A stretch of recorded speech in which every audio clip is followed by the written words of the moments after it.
कभी आपने सोचा है कि अगर इंसान चाहे तो वो क्या क्या बना सकता है?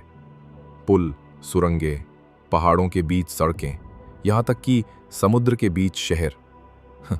लेकिन अगर मैं कहूँ कि एक ऐसा बांध भी है जिसने पूरी पृथ्वी की धुरी को थोड़ा हिला दिया, तो क्या आप यकीन करेंगे?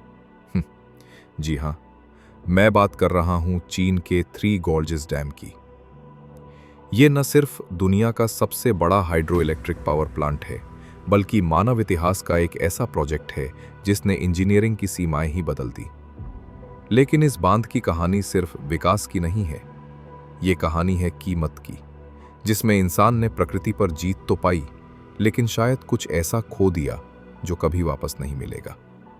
यांगत्जे नदी, चीन की सबसे लंबी नदी और एशिया की भी एक जीवन रेखा। सदियों से इस नदी ने चीन की सभ्यता को पोषित किया है। खेती, व्यापार, पीने का पानी, सब कुछ इसी पर निर्भर रहा। लेकिन इस नदी की एक बड़ी समस्या थी। ये हर साल बाढ़ लाती थी, जिससे लाखों लोगों का नुकसान होता था। 1990 के दशक में चीन ने तय किया, अब इस नदी पर काबू पाया जाएगा, और फिर बना थ्री गॉर्जेस डैम, एक ऐसा मेगा प्रोजेक्ट जिसकी लागत करीब 37 अरब डॉलर से ज्यादा थी। ये बांध इतना बड़ा है कि इसमें भरा गया पानी करीब 38 अरब टन तक पहुंच जाता है। नासा के वैज्ञानिकों ने पाया कि इतने भारी जल द्रव्यमान के कारण पृथ्वी की घूमने की दूरी में लगभग 2 सेंटीमीटर का झुकाव आ गया। यानी ये इंसानों की बनाई कुछ गिनी चुनी संरचनाओं में से एक है जिसने पृथ्वी की रोटेशन को भौतिक रूप से प्रभावित किया है। अब सोचिए, इतना बड़ा डैम बनाने के लिए क्या क्या कुर्बानी दी गई होगी। इस प्रोजेक्ट की वजह से 13 शहर, 140 कस्बे और 1500 से ज्यादा गांव पूरी तरह पानी में डूब गए। करीब 13 लाख लोगों को अपने घरों से विस्थापित होना पड़ा।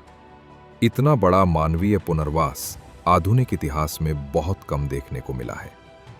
इतना ही नहीं, इस इलाके में मौजूद हजारों साल पुराने मंदिर, समाधियां और ऐतिहासिक स्थल अब स्थायी रूप से पानी के नीचे दब चुके हैं। कई स्थानीय लोग बताते हैं कि जब झील पहली बार बनी थी तो रात में पानी के नीचे से घंटियों की हल्की गूंज सुनी जाती थी, शायद उन डूबे हुए मंदिरों की। अब बात करते हैं ताकत की। थ्री गॉर्जेस डैम की बिजली उत्पादन क्षमता है 22,500 मेगावाट, जो कई छोटे देशों की कुल बिजली उत्पादन से भी ज्यादा है। ये चीन के उद्योगों और शहरों को लगातार ऊर्जा देता है, और यही वजह है कि चीन इसे अपने नेशनल प्राइड की तरह देखता है। लेकिन ये पावर हर समय नहीं मिलती। जब बरसात होती है और नदी में पानी भरपूर होता है, तब ये अपनी पूरी क्षमता पर चलता है। बाकी समय, खासकर सर्दियों में, ये सिर्फ 60% उत्पादन तक ही पहुंच पाता है। यानी ये डैम जितना शक्तिशाली है, उतना ही मौसमी डिपेंडेंट भी है। इस डैम ने यांगत्जे नदी के प्राकृतिक प्रवाह को बदल दिया है। पहले ये नदी साल में कई बार बाढ़ लाती थी, जिससे नीचे के इलाकों में मिट्टी उपजाऊ बनती थी, मछलियों की प्रजातियां फलती फूलती थी और प्रकृति का एक संतुलन बना रहता था। अब नदी का बहाव पूरी तरह कंट्रोल है। यानी जो पानी पहले प्राकृतिक रूप से चलता था, वो अब मशीनों और वॉल्व के आदेश पर चलता है। इससे नीचे के इलाकों में मछलियों की आबादी घट गई है और कई प्रजातियां लुप्त होने के कगार पर हैं। कृषि मिट्टी की गुणवत्ता भी बदल चुकी है और वैज्ञानिकों के मुताबिक नदी का पूरा इकोसिस्टम अब पहले जैसा नहीं रहा। और एक बेहद दिलचस्प बात, ये डैम इतना विशाल है कि इसके ऊपर का इन्फ्लुएंसेस अब अपना खुद का मौसम तंत्र, माइक्रोक्लाइमेट, बना चुका है। डैम के ऊपर अक्सर स्थानीय धुंध, माइक्रोफॉग बनती है, जो सैटेलाइट तस्वीरों में भी साफ दिखती है। यानी इंसान ने यहां एक ऐसा ढांचा बना दिया है जो प्रकृति को प्रभावित करते हुए खुद प्रकृति का हिस्सा बन चुका है।